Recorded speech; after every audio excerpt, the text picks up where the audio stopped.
एक बार एक जवान लड़का गौतम बुद्ध के पास आता है और कहता है, बुद्ध, मेरे मन में इतने अश्लील विचार क्यों आते हैं?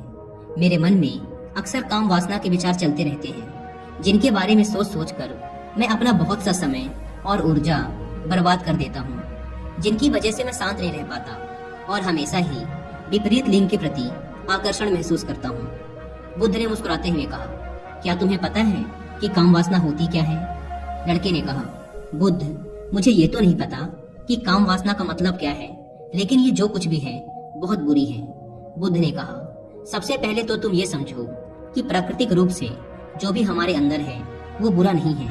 हमारे जीवन में उसकी कुछ न कुछ जरूरतें हैं। वासना एक प्रकार की भावना है जो हमें किसी न किसी चीज की कमी का एहसास दिलवाती है। फिर हम उस कमी की पूर्ति के लिए उस चीज की तरफ आकर्षित होना शुरू कर देते हैं। जैसे अगर किसी के पास धन की कमी है तो उसके अंदर धन के प्रति आकर्षण यानी धन की वासना उत्पन्न हो जाएगी। तो वासना कुछ और नहीं बल्कि एक प्रकार की कमी, एक प्रकार की जरूरत का एहसास है।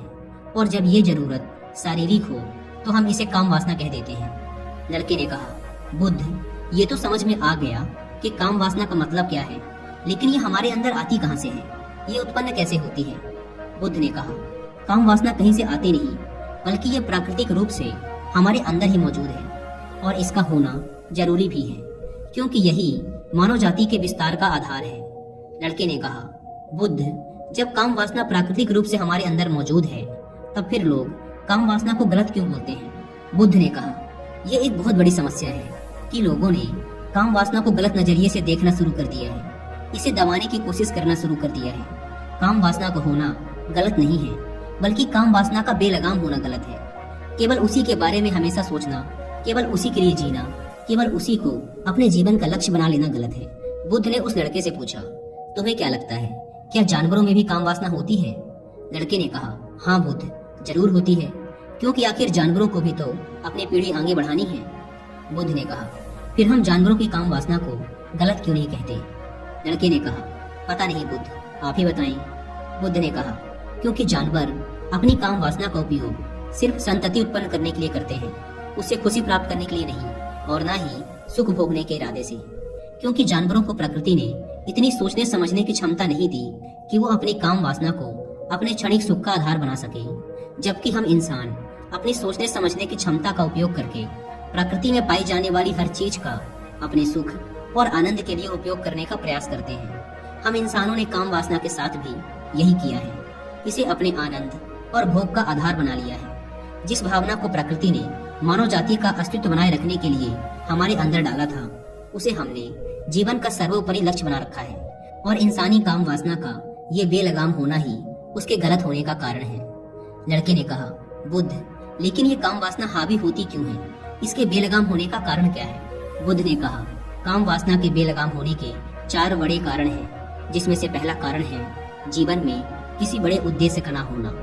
बुद्ध ने उस लड़के से पूछा, क्या जब तुम किसी काम में व्यस्त होते हो तब भी तुम्हारे दिमाग में अश्लील विचार आते हैं?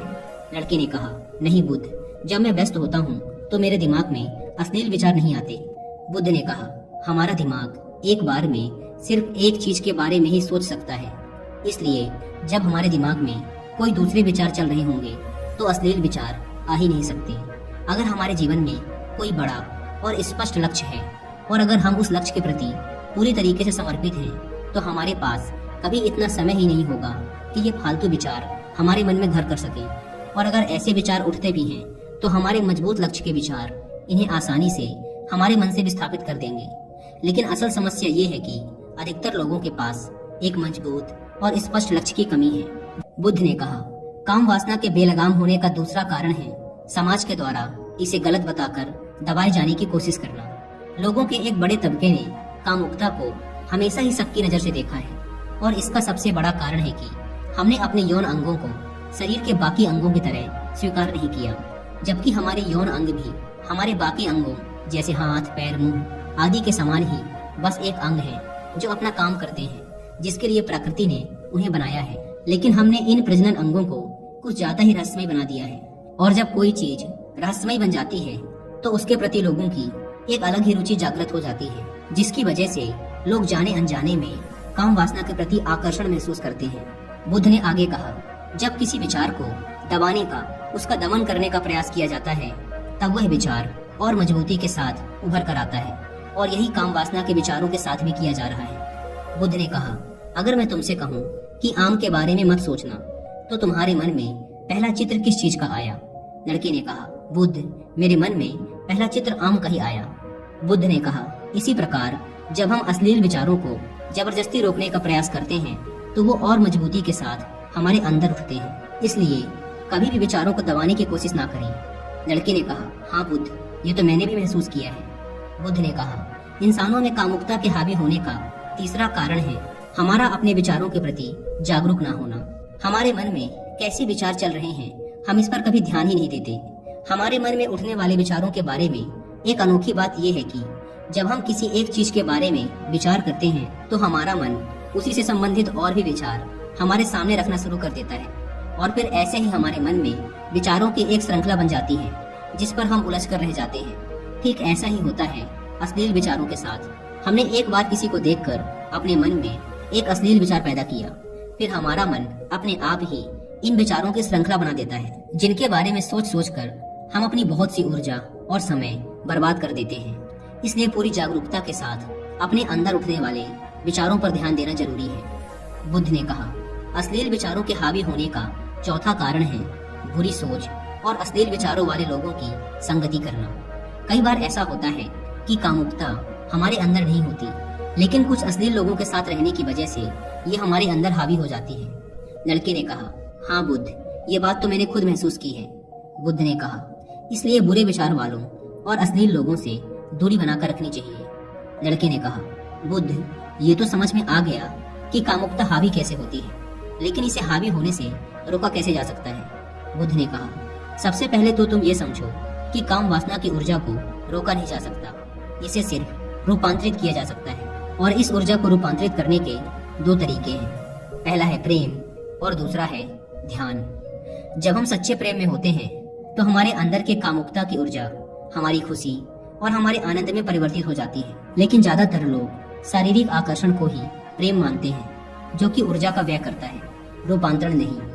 काम वासना की ऊर्जा को शरीर के अंदर ही रूपांतरित करने का सबसे सफल तरीका है ध्यान।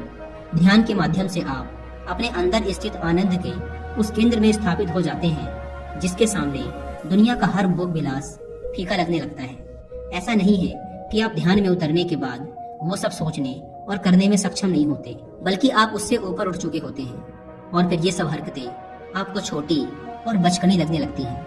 लड़के ने कहा, लेकिन बुद्ध, ध्यान की शुरुआत कहाँ से करें? बुद्ध ने कहा, सबसे पहले तुम खुद के साथ अकेले में समय बिताना शुरू कर दो, क्योंकि जो इंसान जिसके साथ सबसे ज्यादा समय बिताता है, वो उसको सबसे ज्यादा जानने लगता है। और जब तुम खुद को जानना शुरू कर दोगे, तो ये सारे भौतिक सुख तुम्हें छोटे लगने लगेंगे।